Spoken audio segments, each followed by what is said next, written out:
좀 조절하도록 하겠습니다. 하나님 말씀 보겠습니다. 하나님의 말씀은 우리 누가복음 6장 40절입니다.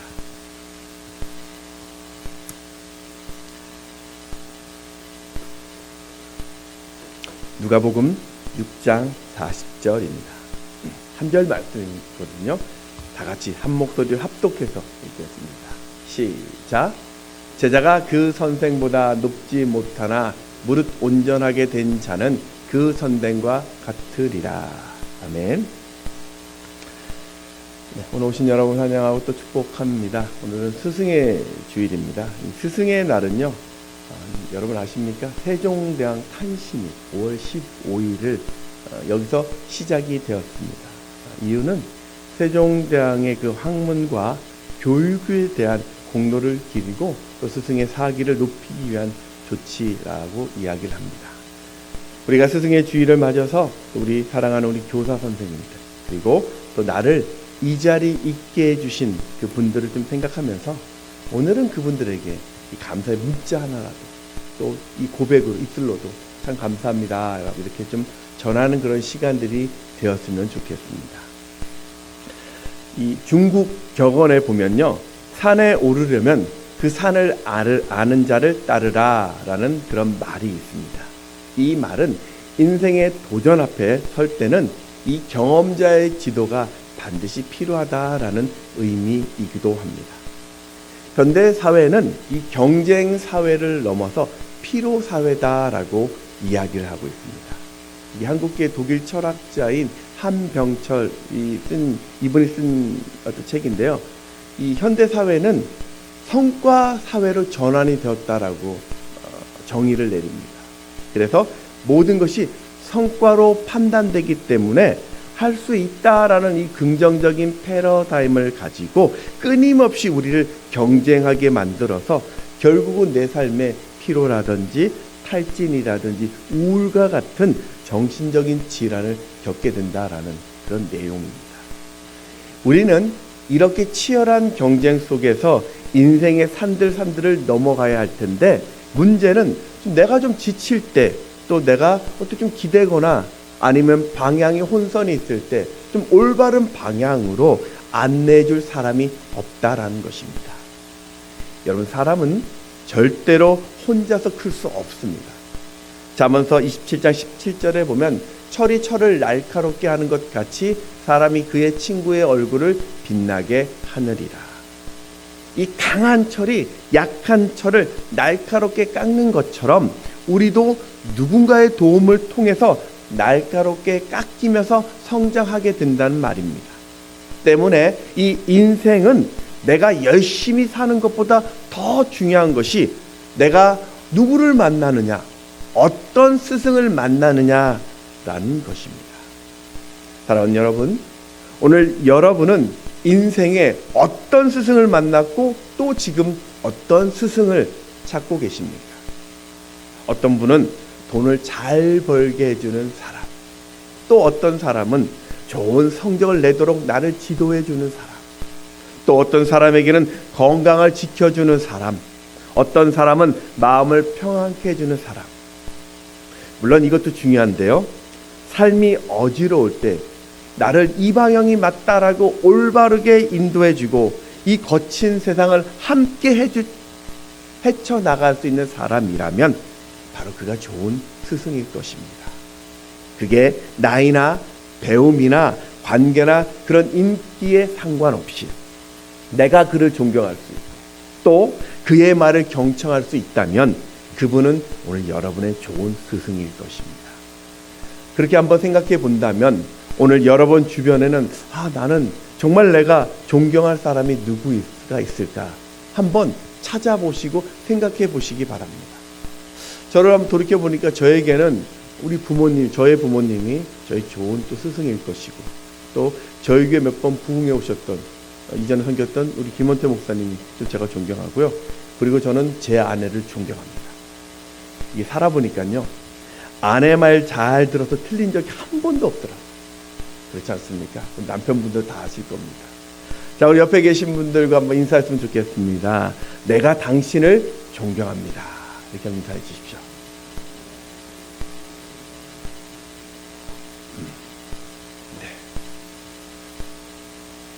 경격하시기 바랍니다. 네. 자, 오늘은 우리가 그 사도행전에 등장하는 이 마가에 대해서 좀 살펴보고자 합니다. 마가는 망치라는 뜻의 로마식 이름이고요. 또 히브리식 이름은 은혜롭다라는 요한입니다. 사도행전 15장 37절에 보면 바나바는 마가라는 요한도 데리고 가고자 하나, 이 마가의 출신지는 구브로 섬이고요. 레위 족속의 부유한 유대 가문 출신입니다. 구브로 섬은요, 이 터키 소아시아, 터키적이 나오는데 저 소아시아의 반도의 남쪽에 위치한 지중해의 한 세 번째 큰 섬입니다. 여기 구브로라 써 있죠. 네. 올리브나 밀 같은 농작물이 잘 자는 기름진 땅이고요. 굴이라는 이 광물이 아주 유명한 지역인데요. 지금은 키프로스, 사이프러스라고 불리는 도시입니다. 이 성지순례에 가면 꼭 한 번씩 가볼 수 있는, 터키 성지순례에 가면 꼭 한 번씩 들리는 곳이거든요. 마가의 가정이 부유했다라는 것을 우리가 어떻게 알 수 있냐면 이 마가의 그 로마 이름 때문입니다. 로마의 이름을 그 당시 가졌다라는 것은요, 로마 시민권을 가졌다는 뜻이고요. 원래 출신이 아닌 타 민족이 그 로마 시민권을 가지려면 전쟁에 큰 공을 세우거나 아니면 돈으로 큰 돈을 가지고 그 시민권을 살 수 있습니다. 마가는 예수님의 12제자는 아니었지만 초대교회에 큰 영향을 끼쳤던 인물이고 또한 예수님의 제자입니다. 그는 바울과의 그 전도 여행 때 이탈하는 아픔도 있었지만 그 후에 하나님의 충성된 종으로서 바울과 베드로의 그 멋진 동역자가 되었고 최초의 복음서인 마가복음을 기록하게 됩니다. 전승에 의하면 이 마가는 알렉산드리아에 가서 복음을 전하다 그 로마 황제의 핍박을 받아서 그곳에서 순교한 것으로 알려져 있습니다. 오늘 저는 이 스승의 주일을 맞이해서 평범했던 한 소년이 좋은 스승을 만나서 그 빛나는 인생을 살았던 것을 좀 보면서 우리도 누군가에게 좋은 스승이 되려면 어떻게 해야 될까? 좀 세 가지로 보고자 합니다. 첫 번째는요, 믿음을 가르치는 자가 좋은 스승입니다. 이 말은 하나님의 은혜를 만날 수 있도록 인도하라는 것입니다. 마가의 첫 번째 스승은요, 바로 마가의 어머니 마리아입니다. 성경에는 이 마가의 아버지에 대한 기록이 없습니다. 그 말은 아마도 이 마가의 아버지가 일찍 죽었다고 생각할 수 있습니다. 이 마가의 어머니였던 마리아는 고향에 있었던 이 모든 것을 정리하고 예루살렘으로 이사를 옵니다. 학자들은 이사 온 이유 중에 하나를 마리아가 이 레위 지파 사람이었거든요. 그 말은 그가 어렸을 때부터 성경에서 잘 알았고 또 성경을 잘 또 배웠던 여인으로 봅니다. 그들은 자신이 있어야 할 곳이 이 구브로 땅이 아니라 예루살렘이라고 생각하여 믿음으로 이곳으로 왔다라고 학자들은 추정을 합니다. 그리고 그곳에서 예수님을 만납니다. 마리아는 예수님이 예루살렘에 오시면 언제나 자신의 집을 들여서 그 제자들을 또 섬겼습니다. 예수님의 여러분 최후의 만찬했었던 그 다락방이요, 바로 이 여인의 집입니다. 또 예수님이 승천하시면서 성령을 기다리라고 할 때 이 120명의 성도들이 10일간 모여서 간절히 기도했던 이 마가의 다락방, 바로 이 여인의 집입니다. 우리가 이 다락방 하면요, 작은 공간을 생각하는데요, 여러분 예루살렘에 가보면 저렇게 마가의 다락방은요 120명 뿐만 아니라 이들이 다 들어갈 수 있는 굉장히 큰 석조 건물입니다. 부자였던 마리아는요, 이렇게 장소만 제공한 것이 아니라 120명의 숙식을 다 해결해 주었습니다. 또 제자들이 얼마나 이 마리아 집을 자주 모였냐면요, 베드로가 헤롯에게 잡혀서 처형당하기 직전에 천사의 도움으로 감옥에서 탈출한 후에 베드로가 제일 먼저 갔었던 곳이 이 마리아, 이 여인의 집입니다. 가봤더니 이미 다른 사람들, 제자들이 그곳에 모여서 기도하고 있었습니다.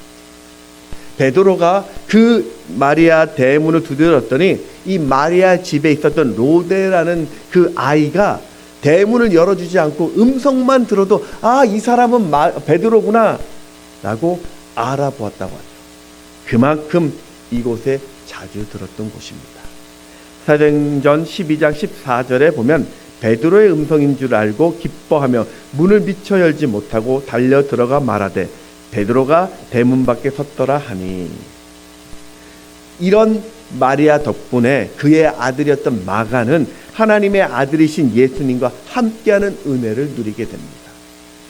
여러분, 이 마가복음 14장에 보면요, 예수님이 십자가에 달려 돌아가시기 전날인 목요일 새벽에 겟세마네 동산에서 체포되었을 때 모든 제자들이 다 도망갔죠.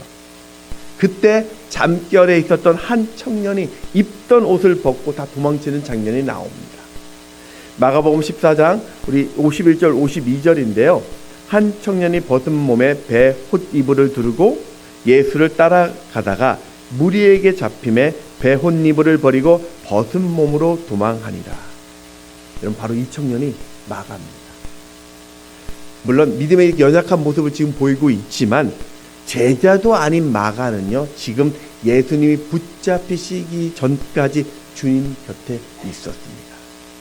이런 마가는요, 오순절 성령의 역사하심도 보았습니다. 제자들이 담대하게 증거하는 그 복음의 능력도 보았어요. 자신의 집이 예루살렘 교회가 되어 폭발적인 성장하는 그 모습도 목격합니다. 그렇게 마가는요, 아름다운 신앙의 교제 속에서 믿음을 성장시킬 수 있었습니다. 바로 이 모든 것이 어머니의 그 믿음으로부터 출발된 것입니다. 여러분, 인생에 가장 큰 영향력을 주는 위대한 스승은요, 멀리 있지 않습니다. 여러분, 인생의 최고의 스승은요, 부모님이십니다. 모세를 보십시오. 사무엘을 보십시오. 디모데를 보십시오. 세례 요한을 보십시오. 그들에게는 한결같이 믿음의 자리로 이끌었던 부모들이 있었습니다. 여러분, 예수 믿는 자의 최대의 비극은요, 은혜가 있는데도 그 은혜를 사모하지 못하고 성령을 알지 못해서 성령의 도움을 받지 못하고 내 힘으로 신앙생활을 하는 사람들입니다. 믿는 사람들이 왜 세상에서 그렇게 허약할까요? 스승된 부모들이요, 내 충만, 세상 충만했기 때문입니다. 그러니 자녀들에게요, 은혜를 가르치지 못하고 믿음을 가르치지 못하고 세상만 가르치더라는 거죠. 여러분, 인간의 능력으로는요, 세상을 이길 수 없습니다. 얼마 전 서울대 졸업생인데 자신이 키가 작다는 이유로 소개팅을 나갔다 거절당하자 그 부모를 원망하면서 자신이 죽기 전에 부모를 죽여서 토막을 내겠다라는 끔찍한 문자를 공개해서 사회에 큰 충격을 주었습니다. 이 얼마 전에 있었던 일이죠. 그럼 이게 말이 됩니까? 자녀들의 학업, 자녀들의 성공, 네, 중요합니다. 그런데 그것보다 더 중요한 것이 믿음 안에서 바른 인격을 형성되는 것입니다. 여러분, 하나님의 도우심을 믿고 하나님이 주신 그 은혜로 살아가는 것, 그것이 진짜 세상을 이기는 방법입니다. 왜 그럴까요? 이 세상을 하나님이 만드셨기 때문입니다. 예수님은 제자들이 성령으로 충만할 때 성령께서 예수님이 하신 일뿐만 아니라 믿는 너희들 역시도 예수님보다 더 큰 일을 할 수 있다라고 말씀하시죠. 우리 요한복음 14장 12절 말씀을 같이 한번 읽어보겠습니다. 시작. 내가 진실로 진실로 너희에게 이르노니 나를 믿는 자는 내가 하는 일도 그도 할 것이요 또한 그보다 큰 일도 하리니 이는 내가 아버지께로 감이라. 오늘 여러분이 사랑하는 자녀들의 좋은 스승이 되어 주십시오. 마가의 어머니 마리아처럼 믿음으로 산다는 것이 얼마나 가치 있고 복된 길인지를 여러분이 보여주십시오. 세상의 방법이나 그런 세상의 능력보다 하나님이 주신 믿음으로도 충분하다라는 것을 여러분의 삶으로 가르치십시오. 그럴 때 오늘 내 자녀들이 여러분의 그 믿음을 디딤돌 삼아 진짜 가치 있는 인생을 살아가게 될 것입니다. 자, 두 번째는 위로자가 되십시오. 두 번째 살펴볼 이 스승은요, 이 바나바입니다. 바나바는 이 마가의 어머니 마리아와 누이 관계입니다. 우리 사도행전 4장 36절에 보면 구브로에서 난 레위족 사람이 있으니 이름은 요셉이라. 사도들이 일컬어 바나바라, 번역하면 위로의 아들이라 하니, 이 바나바와 마리아가 뭐 같이 이사로 왔는지 그건 잘 모르겠습니다.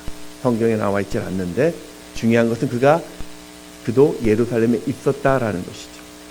마리아와 함께 예루살렘 교회를 섬겼는데 오순절 성령 강림 이후 하루에 3,000명, 5,000명이 셀 수 없는 무리들이 예루살렘 교회로 몰려왔습니다. 그러자 교회에 할 일이 산더미가 되었습니다. 먹을 것도 부족했고요. 그들을 가르쳐야 했었고요. 장소도 부족했고 도와야 할 사람들이 끊이지 않았습니다. 그때 바나바는 구경만 하지 않았습니다. 원래 이 바나바의 이름이 요셉이라고 했죠. 근데 그의 별명이 바나바입니다. 바나바는 위로의 아들이다라는 뜻처럼 초대교인들에게 큰 위로자가 되었습니다. 사람들이 이 바나바만 만나면 고통 속에서도 위로를 받았습니다. 사람들이 바나바만 만나면 낙심 속에서 새 힘을 얻습니다.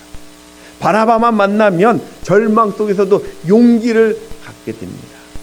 그리고 그는요, 말로만 위로한 것이 아니라 자신의 재물을 팔아서 교회를 돕죠. 사도행전 4장 37절 말씀을 같이 했습니다.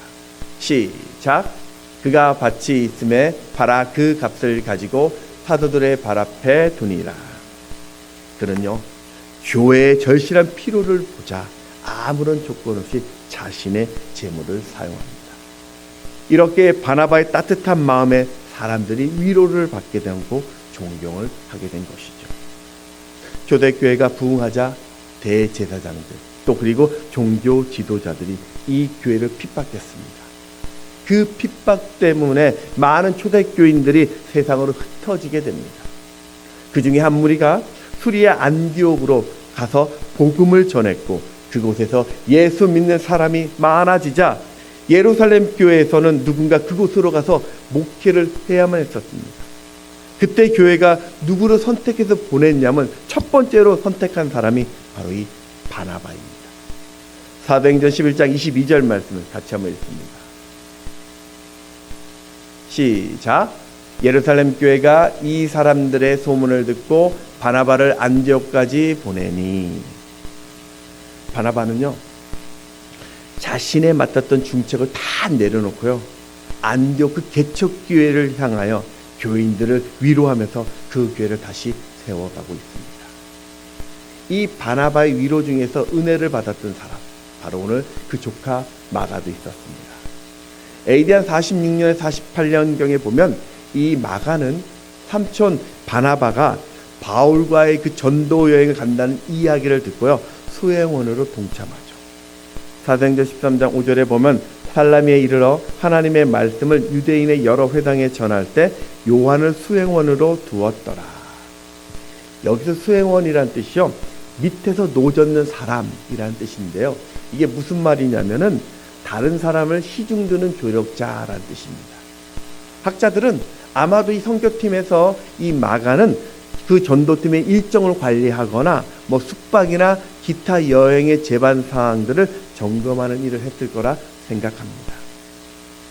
이때까지만 해도 사실은 이 마가의 믿음은요, 그게 특출나지 않았어요. 어쩌면 그는요, 삼촌이 자신의 고향 구브로 땅에 간다고 하니까 그 여행 삼아 쉽게 동참했는지도 모르겠습니다. 처음에는 뭐 귀신이 떠나고 로마 총독이 와서 바울과 이 바나바의 그 가르침을 따르고 막 이적이 나타나고 사람들이 회개하는 모습을 보고 신났을 것입니다. 그런데 이 전도 여행의 환경이 점점 더 열악해집니다. 섬김만 받았던 이 부잣집 아들에게 상상치 못할 위험과 불편함과 고단함에 노출되니까 그 자신의 한계를 느꼈습니다. 전도팀원들이 그 마가를 타이르고 설득하고 권면했지만 결국 그는 낙오자가 되어서 그 선교팀에서 이탈하게 되죠. 사도행전 13장 13절 말씀을 같이 읽습니다. 시작. 바울과 및 동행하는 사람들이 바보에서 배 타고 밤빌리아에 있는 버가에 이르니 요한은 그들에게서 떠나 예루살렘으로 돌아가고, 여기에 요한이 바로 마가입니다. 이후에 마가는 어떻게 되었을까요? 우리가 쉽게 생각해 보면 무책임한 나고자라는 그 오명 속에서 주변의 그 따가운 시선을 의식하며 살지 않았을까요? 스스로는 내가 실패자구나, 그런 죄책감을 가지고 무기력함 속에서 위축되며 살았을 것입니다. 그런데 그 실패가요, 사실은 마가에게 자신의 연약한 믿음을 제대로 본 시간이었을 것입니다. 전도가 무엇인지, 사명이 무엇인지를 철저하게 마가는 깨달았을 것입니다. 그러다 1년 후에 바울과 바나바가 다시 2차 전도 여행을 간다는 말에 이번에는 내가 주님께 헌신하고 그 전도 여행에 참여를 요청했습니다. 마음이 따뜻했던 바나바는 그 청년 마가를 데리고 가려 했는데, 이 큰 실망을 했었던 바울은 마가의 참여를 거절하고 이로 인해서 큰 다툼이 일어났습니다. 사도행전 15장 39절 말씀 같이 읽습니다. 시작. 서로 심히 다투어 구브로로 가고, 그럼에도 바나바는요, 마가를 포기하지 않고 함께 사역에 하게 됩니다. 이 바나바의 선택, 그 선택은 기대에 어긋나지 않았습니다. 마가는 그런 바나바를 통해서 영혼에 대한 위로와 섬김을 배웁니다. 마가는 겸손한 그 바나바를 통해서 교회를 사랑하는 법을 배웠습니다. 그렇게 마가는요, 바나바를 통해서 패배자가 아닌 하나님의 쓰시는 사역자로 준비된 것입니다. 이후 마가는 자신에게 실망한 그 바울의 중요한 동역자가 되어 있습니다. 놀랍게도 이 마가는요, 사도 바울과 함께 복음을 전하다 로마 감옥에 함께 갇히게 됩니다. 골로새서 4장 10절에 보면 나와 함께 갇힌 아리스다고와 바나바의 생질 마가와 이 마가에 대하여 너희가 명을 받았음에 그가 이르거든 영접하라. 또 빌레몬에게 보내는 그 편지에서도 바울은요, 다른 동역자들과 함께 이 마가의 안부도 전합니다. 우리 빌레몬서 1장 우리 23절 24절 말씀 보면 같이 한번 읽을까요? 시작. 그리스도 예수 안에서 나와 함께 갇힌 자 에브라브와 또한 나의 동역자 마가, 아리스다고, 데마, 누가가 문안하느니라. 심지어 이 바울은 이 자신의 인종을 앞두고 디모데에게 편지를 보낼 때요, 마가를 데려오라고, 마가가 보고 싶다라고 이야기합니다. 디모데후서 4장 11절에 보면 누가만 나와 함께 있느니라, 내가 올 때 마가를 데리고 오라, 그가 나의 일에 유익하니라. 바울의 이런 말은요, 바울이 이 마가를요, 자신의 동역자로 인정한 것입니다. 바나바는 이 마가라는 철없고 실수투성이의 젊은 요한을 믿음으로 세웠습니다. 그렇게 회복된 마가는요, 예수님의 제자도 아닌데요, 복음서 중 가장 먼저 이 마가 복음을 기록하게 됩니다.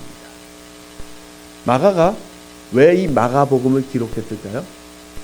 AD 한 64년 정도 보면 이 로마의 네로 황제가 로마에 불을 지르고 방화범의 기독교인이라고 억울한 누명을 씌워서 엄청난 핍박을 가했습니다. 그때 이 기독교인들은요, 감옥에 가거나 화형에 처해서 죽게 되고 또는 모든 것을 잃어야만 했습니다. 그래서 초대교인들은 많은 그때 흔들렸고요, 절망 가운데 있었습니다.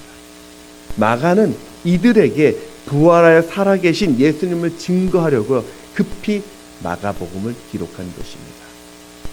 때문에 이 초대교인들은 이 감옥에서 또 광야에서 숨어 있으며 공동묘지에서 이 마가복음을 읽으면서 예수님이 행하셨던 그 기적의 말씀과 부활하신 주님을 묵상하면서 다시 소망을 가질 수 있었던 것입니다.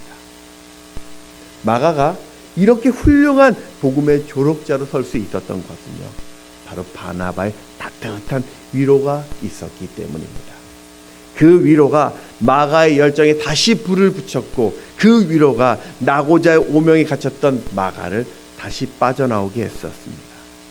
그런 위로를 받았기 때문에 고난 중이었던 초대교인들에게 하나님의 큰 위로 있다라는 것을 전할 수 있었던 것입니다. 부산 가덕도에 가보면 그 유일한 보육원인 이 효양무지개 동산이 있습니다. 이것은 이전에 섬겼던 교회에서 좀 섬겼던 그 기관인데요. 1946년 지두경 장로님께서 춘천의 그 소양강 근처에서 훌륭하기 전에 진실하자라는 가훈으로 보육원을 설립했고요. 이 6.25 전쟁 때 가덕도로 피난 와서 전쟁 고아를 돌봄을 정착해서 지금까지 한 1000여 명 정도의 아이들을 하나님의 은혜로 키워서 사회로 보냈습니다. 이 지두경 장로님의 뒤를 이어서 그 아들 이 지형식 장로님께서 섬기시다가 2016년에 이 장로님이 갑자기 좀 소천하시게 되었어요. 이 장례 예배 때 보육원에서 자랐던 300여 명의 그 사람들이 찾아와서 그 장로님 앞에서 아빠 목 놓아 울었다고 합니다. 그 울음은요 진짜 아버지를 떠나보내는 그 슬픔의 울음이었다고 해요. 이 지영식 장로님의 아들이요 있었는데 이 어린 시절에 늘 자신은 소외되고 아버지가 이 보육원의 아이들과 함께 사는 그 삶이 너무나 싫었대요. 그 자신은 독일로 가서 음악을 공부하고 거기서 결혼해서 음악가로서 다시는 한국에 안 들어온다고 그 독일에서 정착하기로 결정하고 살고 있었습니다.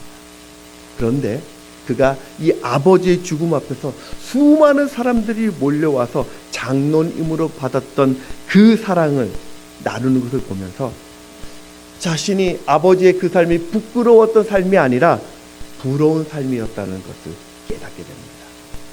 그래서 어머니 곁에서 자신도 이 아이들을 섬기면서 위로하는 자로 살기로 결단하고요. 독일의 그 삶을 다 정리하고 지금은 3대째 대표로 그 무지개 동산을 섬기고 계십니다. 오늘 우리는 어떻습니까? 우리는 나라는 이 이기심을 넘어서 누군가를 세우는 사람을 세우는 위로자로 살고 계십니까? 모세는 여호수아를 살렸습니다. 사무엘은 다윗을 살렸습니다. 나오미는 룻을 살렸습니다. 엘리야는 엘리사를 살렸는데 지금 나는 누구를 살리고 계십니까? 저 사람은 저게 문제고 저 사람 이래서 안 되고 저 사람 나와 달라 나는 저 사람과 상관없어 그러지 않습니다. 여러분 그거 아닙니다. 하나님은 성공하는 자만 쓰시는 분이 아니십니다. 하나님은 넘어지고 실수하고 깨어진 마가를 들어서 위대한 인물로 쓰셨다라는 것을 기억하시기 바랍니다. 오늘 여러분이 바나바가 되어서 진심을 담은 그 따뜻한 위로로 형제를 사랑하고 격려하는 스승된 자로 사십시오. 오늘 여러분의 그 위로가 그 격려가 한 영혼을 살릴 뿐만 아니라 그를 통한 하나님의 놀라운 계획을 보게 할 것입니다. 자, 세 번째는 스승된 자는 예수를 전해야 합니다. 마가의 세 번째 스승은요 베드로입니다. 베드로는 이 마가를 자신의 아들이라고 얘기해요. 아들이라는 말은요 제자를 넘어서 자신의 사명과 직분과 능력을 모두 전수한다라는 뜻입니다. 베드로전서 5장 13절 말씀을 같이 읽습니다. 시작. 택하심을 함께 받은 바벨론에 있는 교회가 너희에게 문안하고 내 아들 마가도 그리하느니라. 아니 실패투성이 마가를 베드로는 왜 아들로 삼았을까요? 사실 이 마가 못지않게 스승을 배신했던 사람이 누굴까요? 베드로였어요. 그래서 베드로는 마가에 어쩌면 더 정이 갔는지도 모르겠습니다. 마가는 베드로의 그 실패 시간을 아마도 자세하게 들었을 것입니다. 그럼에도 예수님으로부터 용서를 받고 능력 있는 전도자가 되었던 그 베드로를 보면서 마가는 힘을 얻었을 것입니다.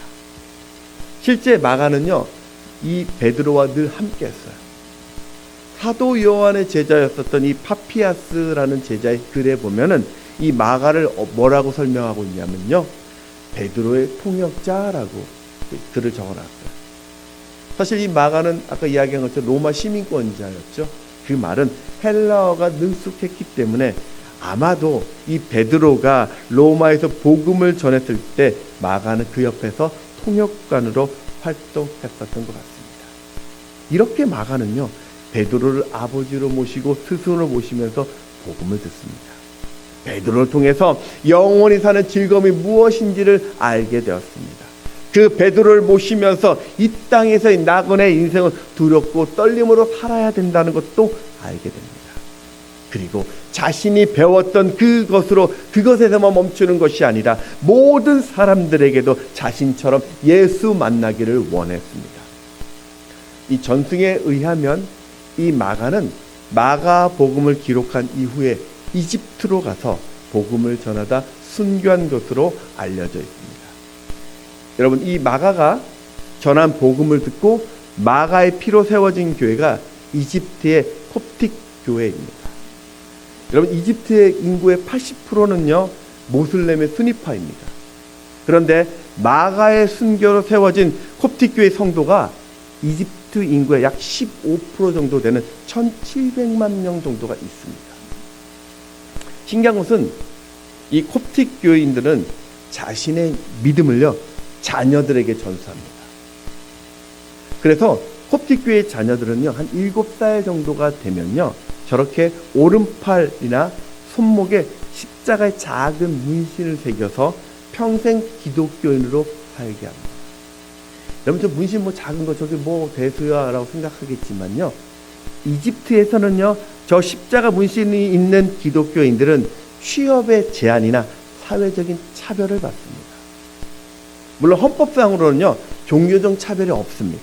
하지만 어떤 고위 공무원이라든지 교육기관에서는 취업이 제한을 받습니다. 또 콥틱 교인들은요 무슬림과의 결혼도 심각한 제한이 있습니다. 콥틱 교회 부모들은요 자녀들이 그런 사회적으로 손해를 당하는 것을 알면서도 십자가의 문신을 새겨서 그 자녀가 평생 예수를 믿게 합니다. 이들은요 열악한 환경 속에서도 여전히 예수를 고백하며 오늘도 살아가고 있습니다. 이것이 바로 2000년 전에 그 마가가 뿌린 복음의 열매입니다. 말씀은 신앙의 길을 탈선할 때 의의 길로 우리를 인도하고 좌절과 절망 가운데서도 하나님의 백성답게 살게 합니다. 왜냐하면 하나님은 말씀 안에 당신의 뜻에 그 모든 것을 담겨 놓았기 때문입니다. 그래서 하나님의 말씀은 우리가 살아가면서 모든 것을 알게 합니다. 우리 디모데후서 3장 16절 17절 말씀을 같이 한번 읽습니다. 시작. 모든 성경은 하나님의 감동으로 된 것으로 교훈과 책망과 바르게 함과 의로 교육하기에 유익하니 이는 하나님의 사람으로 온전하게 하며 모든 선한 일을 행할 능력을 갖추게 하려 합니다. 여러분, 출애굽기 25장에 보면 모세를 통해서 하나님이 성막에 하나님의 임재를 상징하는 언약궤를 만들라고 이야기합니다. 그리고 이 언약궤 안에는 바로 십계명의 두 돌판, 그리고 만나를 담은 항아리, 그리고 아론의 쌍난 지팡이를 두라라고 명령했어요. 그런데요, 열왕기상 8장에 보면 솔로몬이 성전을 짓고 언약궤를 그 안에 두는데 그때는 다 사라지고 딱 두 돌판만 남아 있습니다.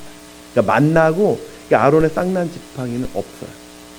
열왕기상 8장 9절의 상반절에 보면 그 궤 안에는 두 돌판 외에 아무것도 없으니, 또 메시아 시대에는 아예 그 언약궤가 필요하지 않다라고 예레미야를 통해서 예언합니다. 예레미야서 3장 16절에 보면 여호와의 말씀이니라. 너희가 이 땅에서 번성하여 많아질 때는 사람들이 여호와의 언약궤를 다시는 말하지 아니할 것이요, 생각하지 아니할 것이요, 기억하지 아니할 것이요, 찾지 아니할 것이요, 다시는 만들지 아니할 것이며. 여러분, 광야에서 매일 먹었던 그 만나는요 정말 기적 같은 은혜입니다. 그런데 그 기적은 딱 하루치입니다. 하루하루 먹고 사는 문제 중요하죠. 그런데 만나를 넣은 항아리가 사라지고 말씀의 상징인 두 돌판만 남았다라는 것은요 그 말씀이 인생의 기준이라는 거예요. 또 메시아 시대 때 십계명조차 생각하지 말라라는 것은 예수님이 곧 말씀이고 복음이라고 이야기하는 것입니다. 그래서 우리에게는요, 오늘 예수가 꼭 필요합니다. 여러분, 예수 없는 성공은요, 진짜 성공이 아니에요. 여러분, 예수 없는 성공은요, 허무일 뿐입니다. 그러니 말씀 대신 예수님을 사랑하십시오.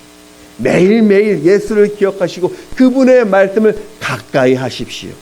그리고 나아가서 내가 만난 예수를 좀 전하십시오. 믿음의 사람이라면, 믿음으로 살아온 사람이라면 우리의 믿음 대신 예수를 전해야 합니다.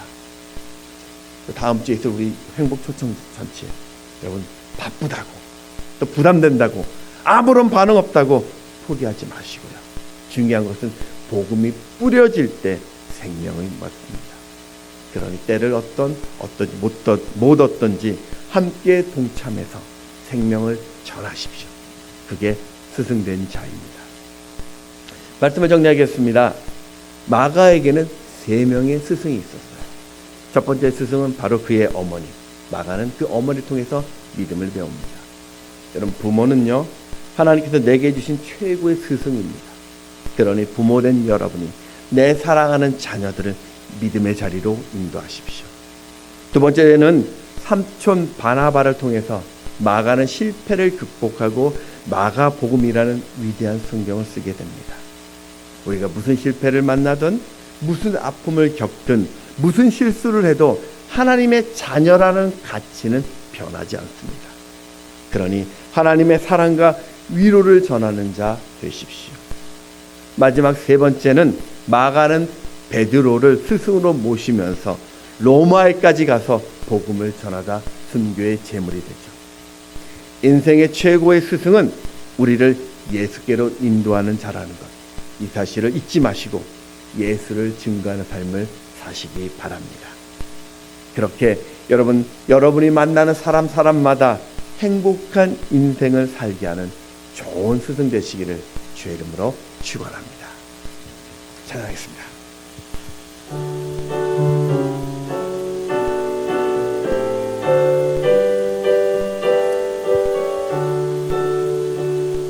예수 사랑하심은 거룩하신 말일세.